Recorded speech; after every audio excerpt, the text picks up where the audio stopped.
The shoes on the other foot now.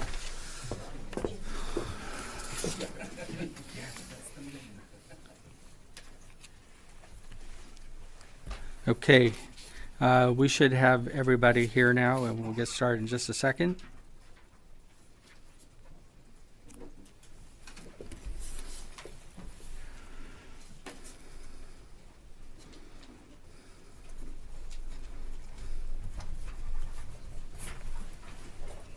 I wanted to briefly mention materials.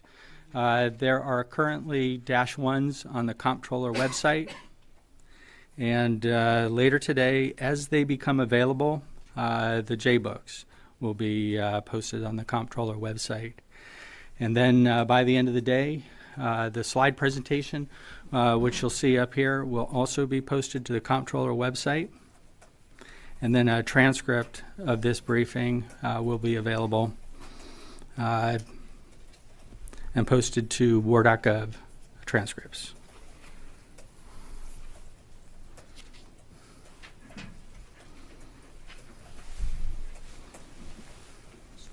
Where will the transcript be?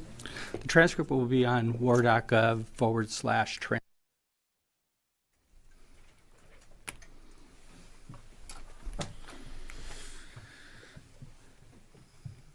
Okay, good morning. My name is Bob Ditchie with the Pentagon Press Office.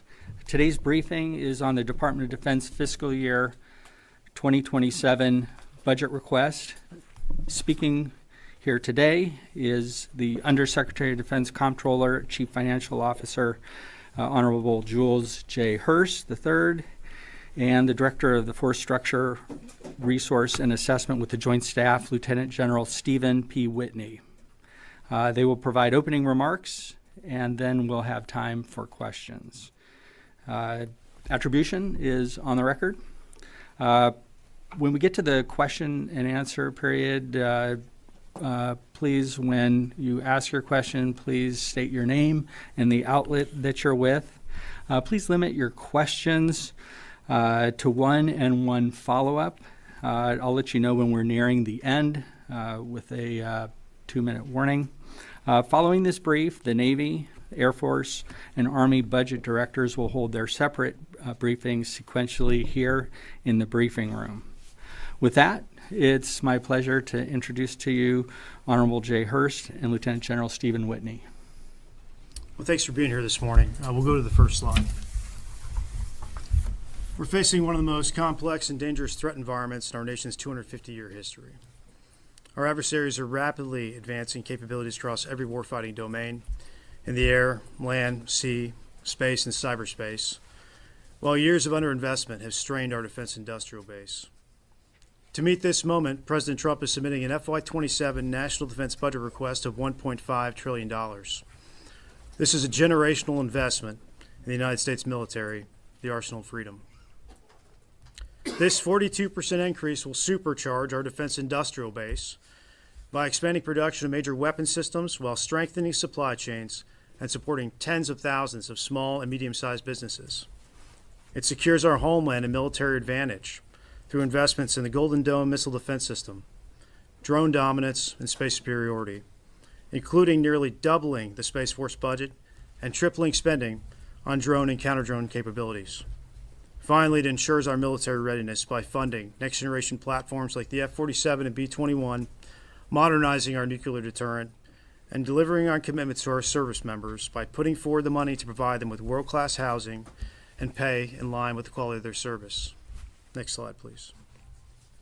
Here's how that funding breaks down by service. The Department of the Army budget grows by 23.9%, the Department of the Navy by 24.3%, and the Department of the Air Force by 33.6%, while General Department of War funding increases by 22.6%. There is also a presidential priorities category in our budget, and that includes investments in Golden Dome, drone dominance, AI and data infrastructure, and critically, the defense industrial base. Next slide, please. The FY27 defense budget will be the largest investment in military capabilities in over a generation. 52% of this budget will go to buy and develop warfighting systems. That's munitions, planes, tanks, and ships. In recent years, less than $400 billion has simply gone towards procurement and research development, test and evaluation funding. This budget allocates over $750 billion, nearly the size of the entire FY22 defense budget, just to capability development and procuring weapon systems. This budget represents the largest investment in drone warfare and space capabilities ever, the largest shipbuilding request since 1962, and one of the largest budget requests for the Air Force and the Army during peacetime in our nation's history. Like the Reagan-era buildup, this investment will drive job creation. By conservative estimates, it could generate over 800,000 American jobs, many in manufacturing and engineering. Next slide, please. Now, often when you have a defense budget, there's a balance between modernization and readiness. There's a tension there. But this budget does not have that tension. We are modernizing the force while making it more ready than ever.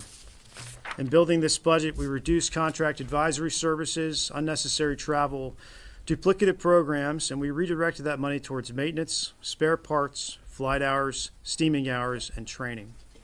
We've also kept our civilian headcount relatively flat, while doubling investment in facility sustainment, restoration, and modernization, ensuring service members work and live in safe and high-quality conditions. This budget request was specifically formulated to remediate all barracks and government-owned buildings and housing that is substandard. We will also make a significant investment remediating facilities across the department's inventory that do not meet our quality standards. Next slide, please.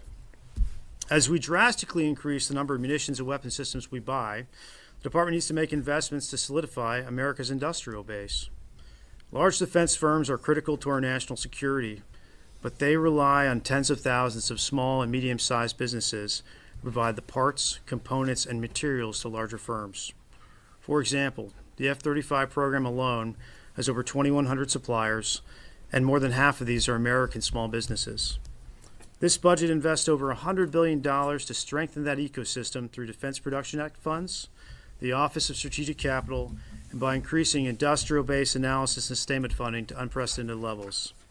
This money will be used to provide low-interest credit, loan guarantees, and to make direct purchases to expand production capacity, ease supply chain bottlenecks, and unlock private sector investment. We're also expanding multi-year contracts, up to 7 years for critical munitions, to provide stability and incentivize long-term investment across the supply chain. By doing this, we remove all excuses from defense companies from investing capital to improve their production facilities and from investing in their workforces. This will also give the small and medium-sized businesses who supply larger firms with the surety they need to thrive and expand production. When the Department of War oscillates between buying large numbers and small numbers of a weapon system, large defense companies can tolerate that fluctuation. But the small and medium-sized defense suppliers who aid them cannot. In every instance where we know we're going to continue to buy a system over a prolonged period of time, we're going to request multi-year authorities from Congress. Additionally, initiatives like Business Operators for National Defense are bringing private sector expertise into the department to improve efficiency and execution. In this initiative, we've recruited former private sector executives, and we've set them to work across the department and with our defense contractors to change how we contract for goods and services, but also to change how we buy things and build things. This is all part of an effort to move the department from bureaucracy to a business mindset. Next slide, please. During the last administration, we had a recruiting crisis that required the Joint Force to reduce its end strength by 2.6%. This meant hollow units, it meant longer hours for our warfighters, more frequent deployments, and more stress on the force. In FY26, we reversed that decline by adding over 20,000 personnel. In FY27, we will grow the force again by an additional 44,000 service members. This growth will provide the manpower needed to employ new capabilities, and it will improve readiness and quality of life by ensuring units are properly staffed for the missions we task them with. Next slide, please. Now, following President Trump's inauguration, the Department of War and Department of Homeland Security quickly moved to secure our southern border. Monthly encounters along the border dropped from nearly 100,000 in December to fewer than 10,000 by the end of January. The FY27 budget allocates $2.3 billion to sustain operational control of the southern border and to defend our homeland. Illegal immigration is effectively ended along the U.S. border with Mexico, and this budget supports that new status quo. Next slide, please. We will also defend the homeland by continuing to build America's Golden Dome and next-generation missile shield. In FY26, we began building Golden Dome by focusing on creating the infrastructure to build situational awareness and sense threats. In FY27, we will expand that sensing network and invest in next-generation interceptors. This investment in the security of America and Americans is an absolute game changer, and it's peace through strength in action. Next slide. As we defend the homeland from advanced missile threats, we're also investing in the revolution in autonomous systems. Drone warfare is rapidly reshaping the modern battlefield, and this budget is the largest investment in drone warfare and counter-drone technology in U.S. history. We're requesting $53.6 billion for autonomy, drone platforms, and contested logistics, along with $21 billion for munitions, counter-drone technologies, and advanced systems like the Collaborative Combat Aircraft, the MQ-25. Manned-unmanned teaming is the future of combat, and this budget makes it a reality. I'd like to introduce my colleague from the Joint Staff, General Whitney, who will take you through the rest of the briefing, starting with space and cyber capabilities. Great. Next slide. Thank you, Mr. Hurst. I'd like to continue the discussion with several additional capability areas where the FY27 President's budget requests investments and their impact on the joint force. As mentioned, I'll start with two focal points for strategic competition in the 21st century technological dominance, space and cyber. This budget requests over $75 billion to ensure American space superiority. This includes 31 space launches, $13 billion to develop and field missile warning and tracking capabilities, 2 GPS satellites and their supporting infrastructure, $5.9 billion for satellite communication systems, $7.7 billion for airborne moving target indication capabilities, and a $3.1 billion investment in our next-generation space data network. In the cyber domain, the FY27 budget requests over $20 billion for capabilities to defend federal systems, critical infrastructures, and supply chains across all domains, denying adversary freedom of maneuver in and through cyberspace while forging a cyber force capable of delivering greater lethality. This budget request is committed to securing America's vital national security and economic interests in, from, and to space, while prioritizing cyber capabilities as a crucial component of national defense. Next slide, please. Turning to the nuclear enterprise, America's nuclear capabilities are the bedrock upon which all other elements of our defense strategy rest. Our current nuclear enterprise remains safe, secure, credible, and ready. This budget request continues a generational modernization effort across all three legs of the triad to ensure the continued effectiveness of our nuclear deterrent. This includes, as shown on the slide, $16.2 billion for the Columbia-class submarine program, which includes funding one new hull in its entirety, completing the incremental funding for the hull started in FY26, and providing advanced procurement funds for 8 additional hulls, along with investments in the B-21 bomber, the Sentinel ICBM program, and the Long-Range Standoff Weapon, or LRSO. In addition to these investments in our nuclear deterrence weapons and platforms, the request also includes $20.2 billion of investments in nuclear command, control, and communications, or NC3 architecture, ensuring timely strategic missile warning reporting and strengthening presidential decision-making and command of our nuclear forces. Next slide, please. In the maritime domain, this budget requests a consistent, strong demand signal to industry to expand production. It includes over $65 billion for 18 battle force ships and 16 support ships as part of the Golden Fleet Initiative and our continued commitment to maritime dominance. It also requests $427 million for 3 medium unmanned surface vehicles, along with the testing and development of their associated payload systems. It also includes an $8.7 billion investment in the maritime industrial base and shipyard infrastructure. These investments span 7 Tier 1 private shipyards, 4 public shipyards, multiple Tier 2 private shipyards, and includes funds to study a 5th public shipyard. The maritime industrial base investments can be broken down further through a different perspective shown on the right of the slide, in areas of the submarine industrial base, or SSIB, the shipyard infrastructure optimization program, or SIOP, the broader shipbuilding industrial base, or SIB, and the nuclear enterprise.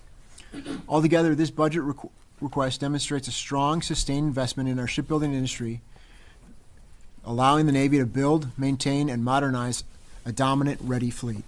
Next slide, please. Shifting to land power, The department is committed to the modernization of our ground forces to ensure our ability to dominate against our evolving threats.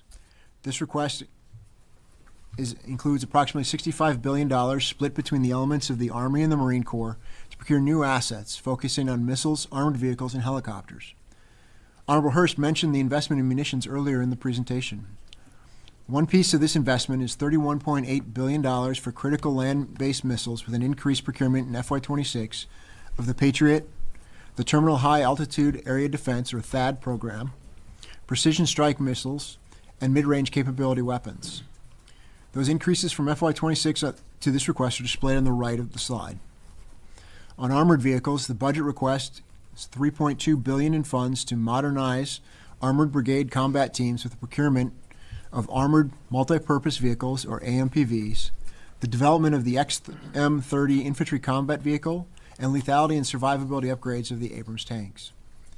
The budget also requests $2.2 billion in funding for advanced next-generation tilt rotorcraft in the MV-75, also known as the Cheyenne II, specifically seeking efforts in prototyping, testing, and production planning. These target investments allow for modernization across both the Army and the Marine Corps. Switching to air power, a request of $102 billion is included for aircraft procurement and research and development, representing a 26% increase over last year.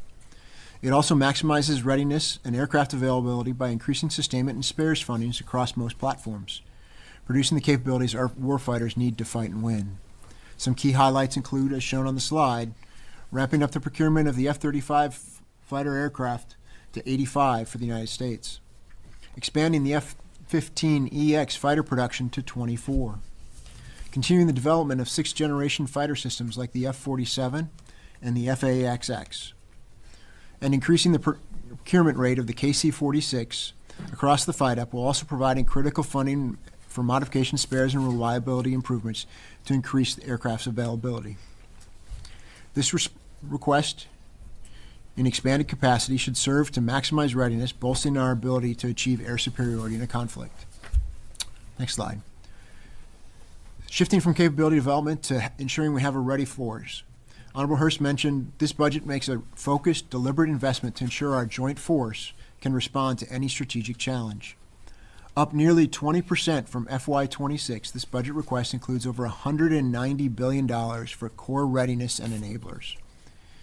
These investments cover a broad variety of joint force activities. A few examples are aviation training and flying hours, large-scale force exercises, steaming hours, equipment and maintenance readiness, including spare parts.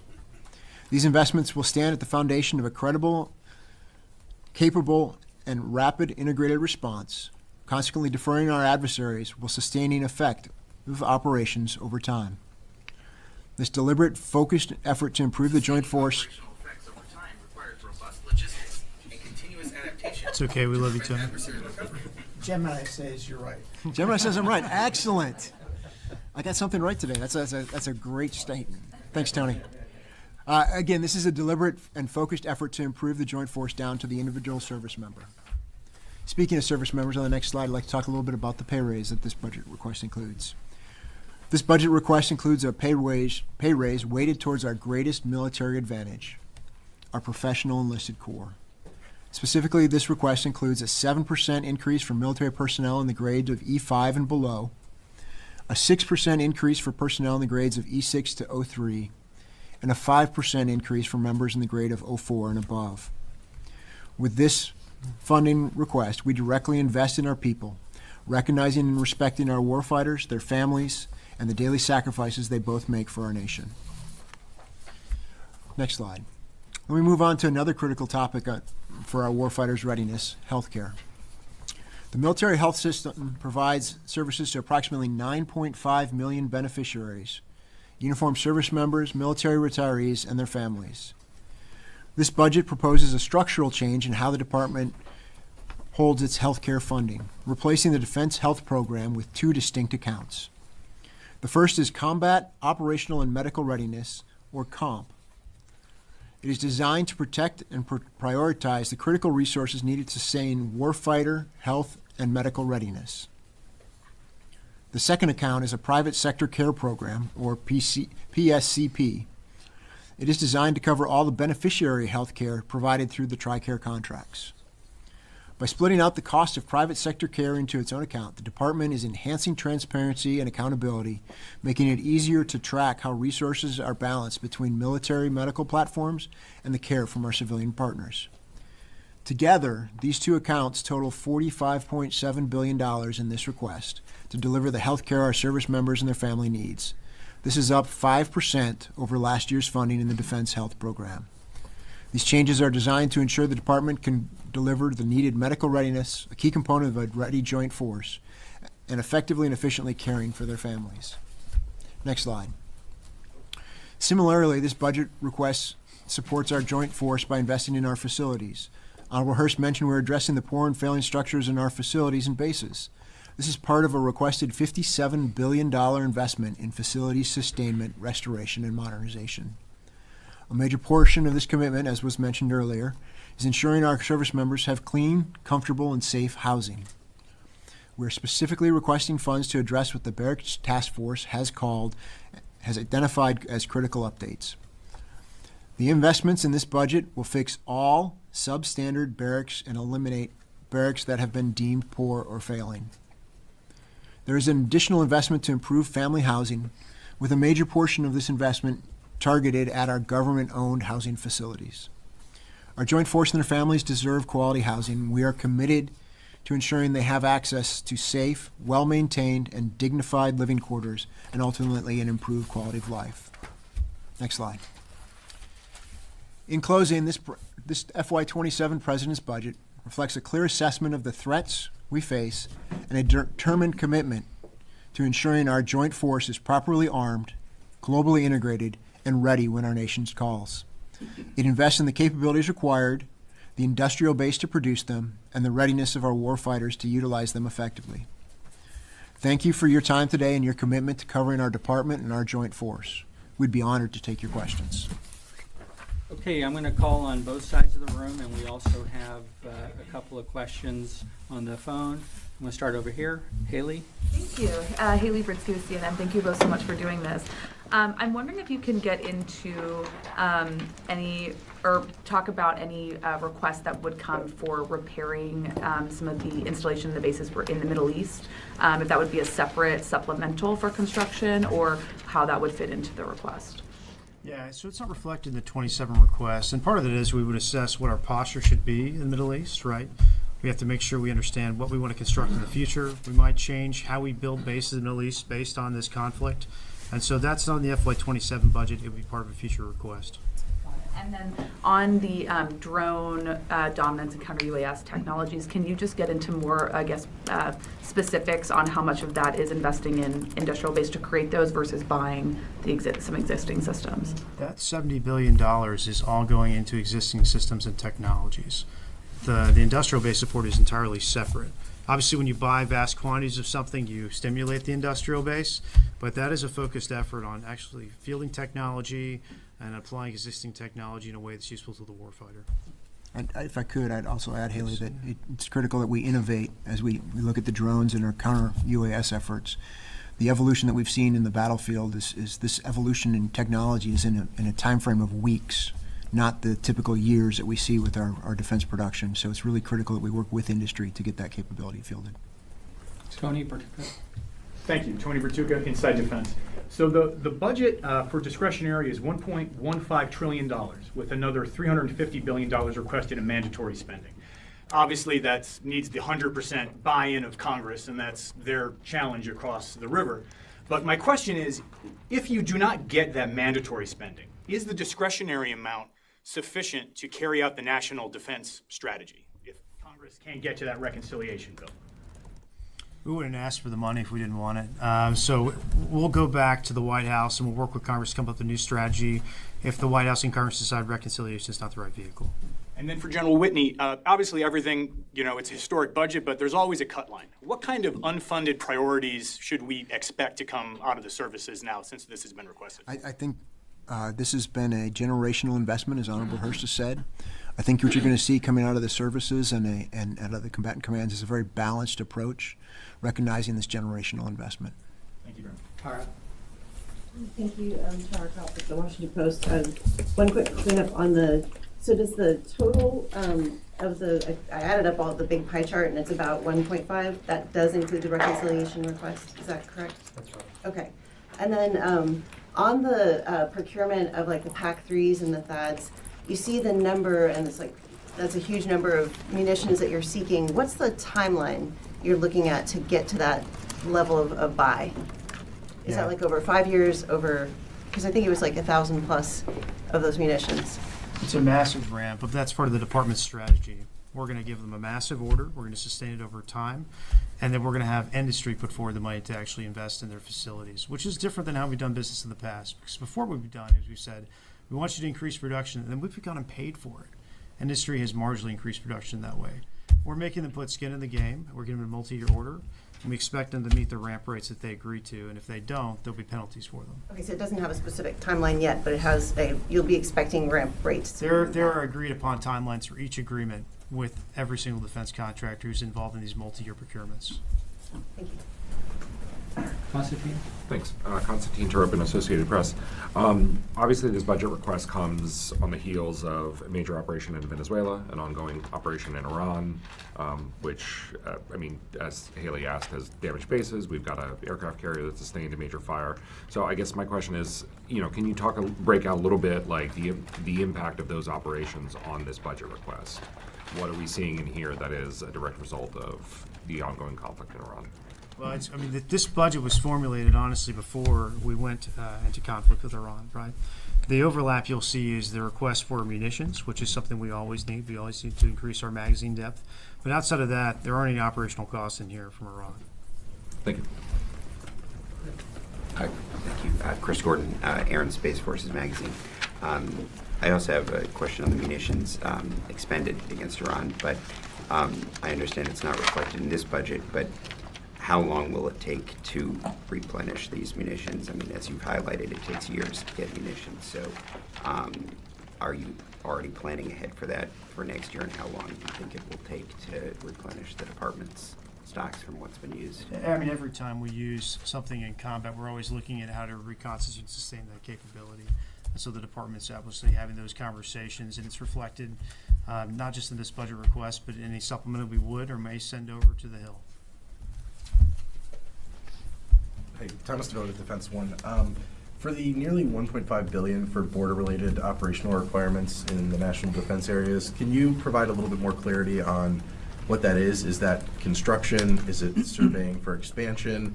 Is it, getting more equipment, trucks down there? Just any clarity you can provide on the breakdown of that. Yeah, thanks for the question. The bulk of that number is actually for operational expenses to sustain people on the border. There may be a little bit of construction there for temporary facilities, Yeah, temporary facilities at most. but very little. So General. no permanent structures. Not in this request.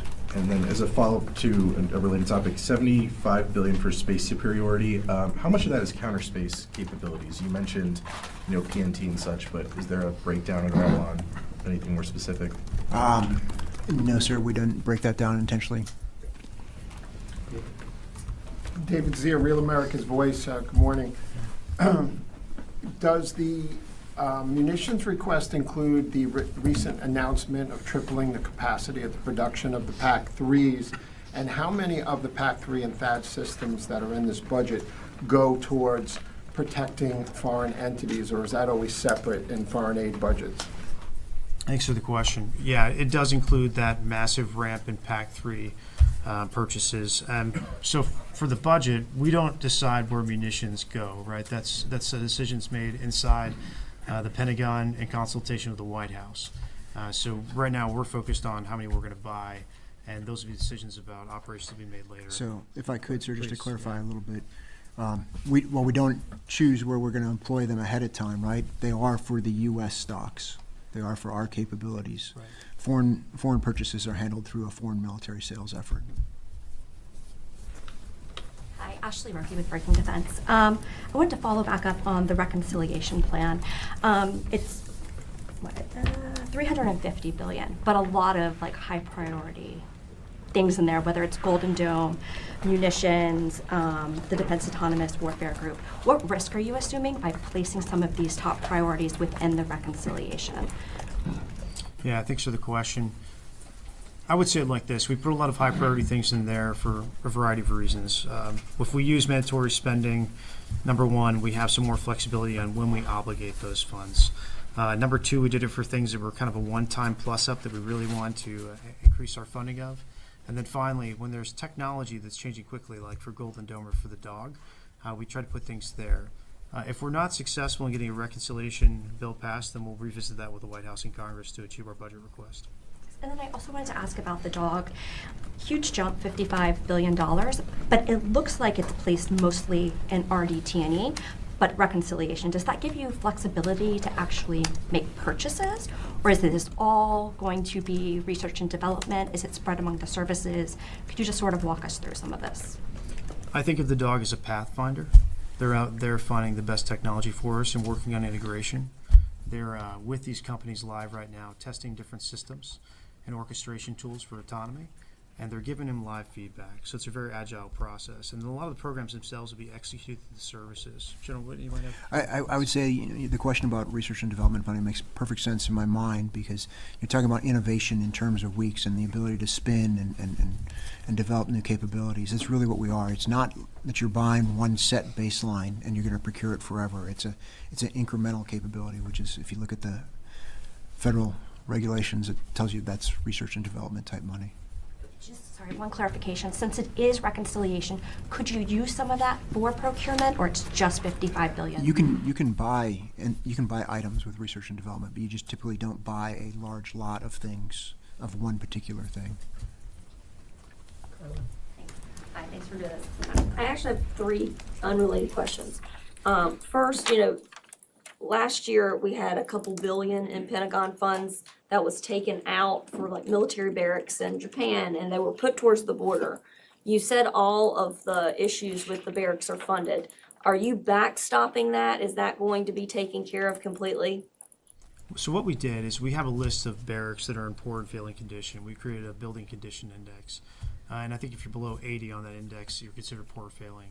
So we went through and calculated how much money we'd have to invest to remediate every single barracks that's in that condition. And that's what we say when we're going to remediate all the barracks that are poor or substandard. So It the would assumption is include that if they they're were all yeah, on that list. if they were on already. the list, then we're going to remediate them. Okay. And then, so the second clarification is, you had mentioned that none of the fixes for any of the damage under this war are included in this.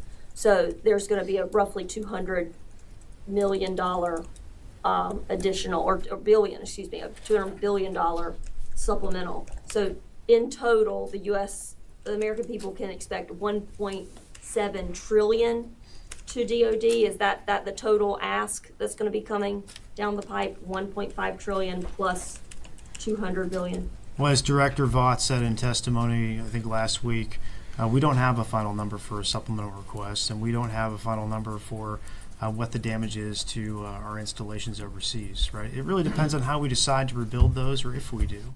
Our partners also might contribute a share to that construction. So we don't have a great estimate for what it would take to reconstitute those facilities. Okay. And then finally, what is the number one priority if you had to? I know that there are several priorities, but where is the greatest need right now where the budget should fix problems? This budget is engineered to try to reconstitute America's defense industrial base and give us capacity. That's the number one priority for me. Although General Whitney, I was going to say, I would go the opposite, right? And this is the beauty of this budget, right? By having a budget of this size, we were not forced to make that trade between the investment in the capabilities we need and the readiness of our force. And so, to me, the beauty is we can have both in this conversation. And we're really interested in that readiness piece. Okay, we're doing good on time. I do need to take a couple from the phone. Brandy Vincent. Hi, thank you so much for doing this today. Following up on Ash's questions about the dog. So a little bit more on that. It's mostly for drones and drone-related software across all military domains, but it doesn't represent all of the drone investments, these massive drone investments that you guys are making, can you provide a little bit of clarity on the difference between those two? And then is there anything for counter drone technologies within the DOG funding as well? Hey, so thank you very much for the question, and I'll try and answer both questions at the same time. I know that's a challenge for many folks, so if I don't get this right, say so. So we talked about in autonomous operations and autonomous offensive capabilities put forward by the DOG of about $54 billion. There's also $20 billion in requests for countering small drones or counter small UASs. We look at that as a capability that's necessary that we've seen in the battlefields. If you look at what's going on in Ukraine and their ability to have drone-on-drone type warfare and the ability to do so at cost and scale, it's really something that we need to figure out how to take advantage of to protect our force. And so we are making that investment in the counter-drone capability as well.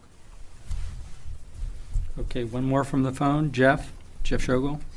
Thank you. General, when you were talking about the money that's going to barracks and also military bases, I believe I heard you say $57 billion. Is that figure correct, or is it $37 billion? Thank you. Sir, it's a $57 billion in facilities, sustainment, restoration, and modernization, of which it includes the barracks money, the housing money, and other facilities work across the department. Okay. Hi, Brianna Riley with Punchbowl News. Quick follow-up, Mr. Hurst, to something that you said before.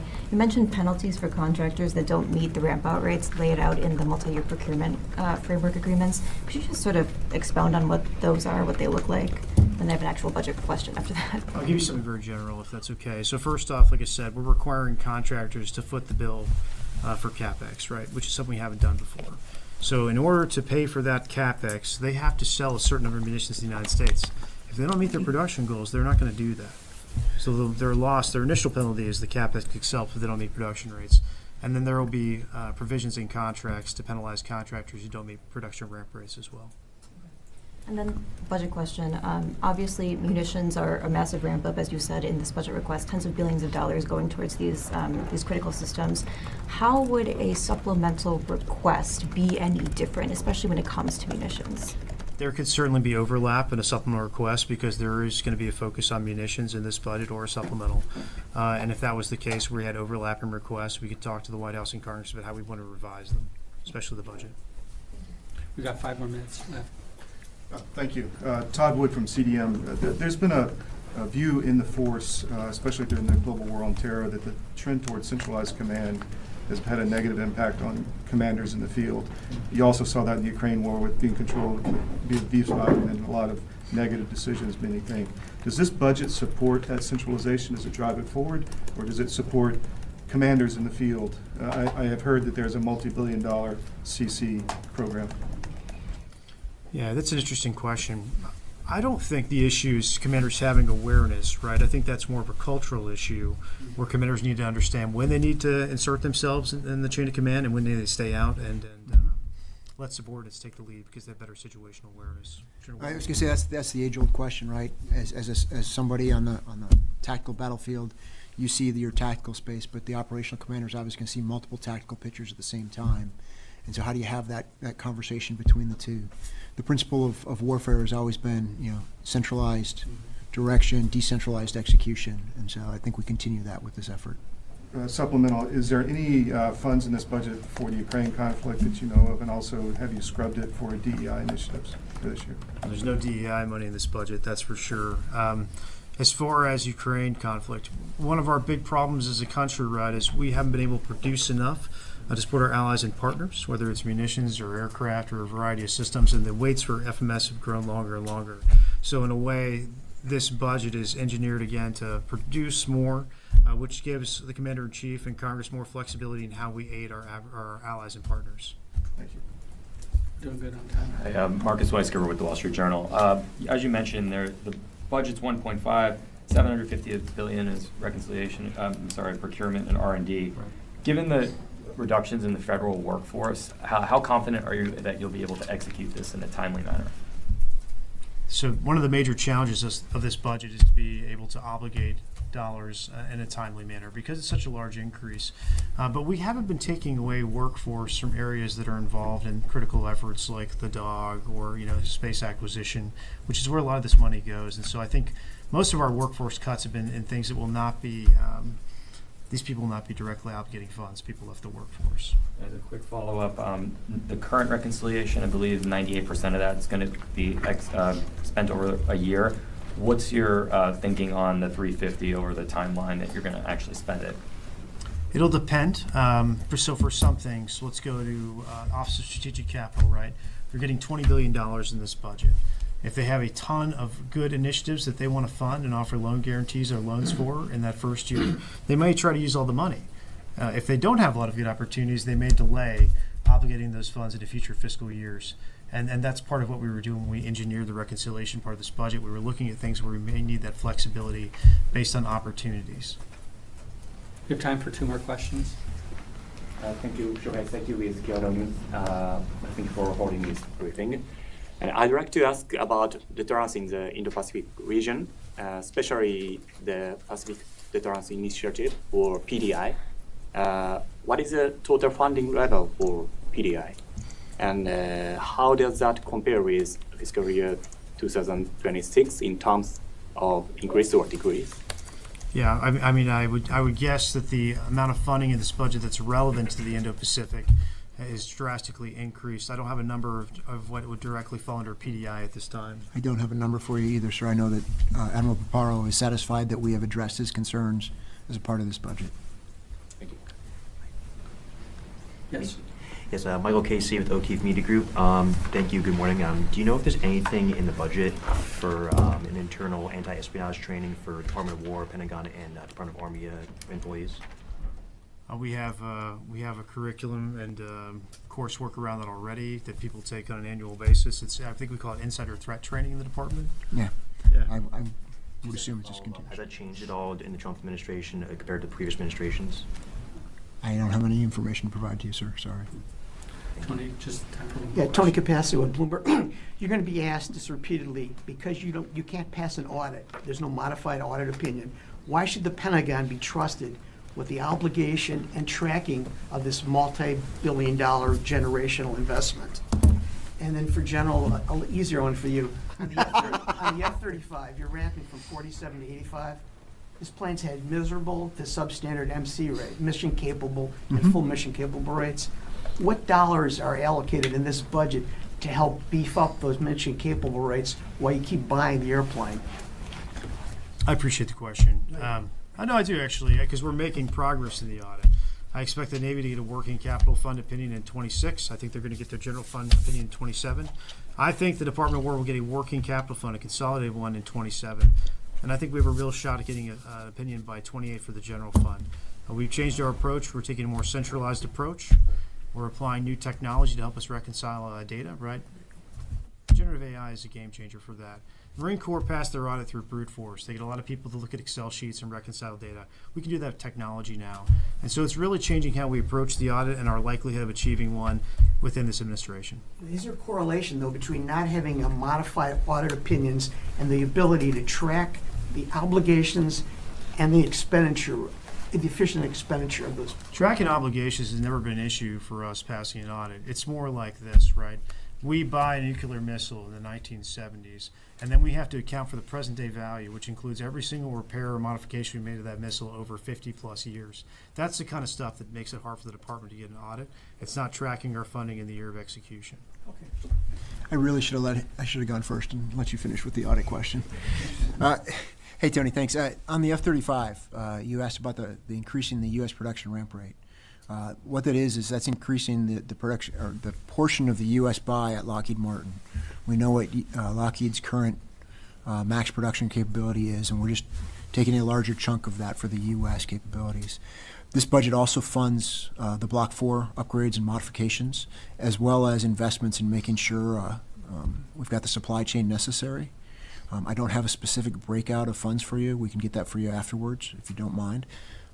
But it is an investment that we are worried about, and we are very concerned about making sure that the F-35 is the most capable airframe out there. And if spare parts, are there $1 billion increases in spare parts? There is a significant increase in spare parts across the entire department. Particularly in the F-35, though. We think that's been underfunded in the past as a part of the budget. We're increasing F-35 spare parts funding. To get at the MC rate issue. We're going to move the MC rate up. One last reconciliation cleanup question. Is there a chart that shows all of the priorities that are funded by reconciliation versus funded by the base? Can we get that, or is that part of the slides that we just didn't? We're going to have a justification book that lays out exactly what's in reconciliation, make it easy for everybody. And it's also broken out in our -1s that are on the comptroller website.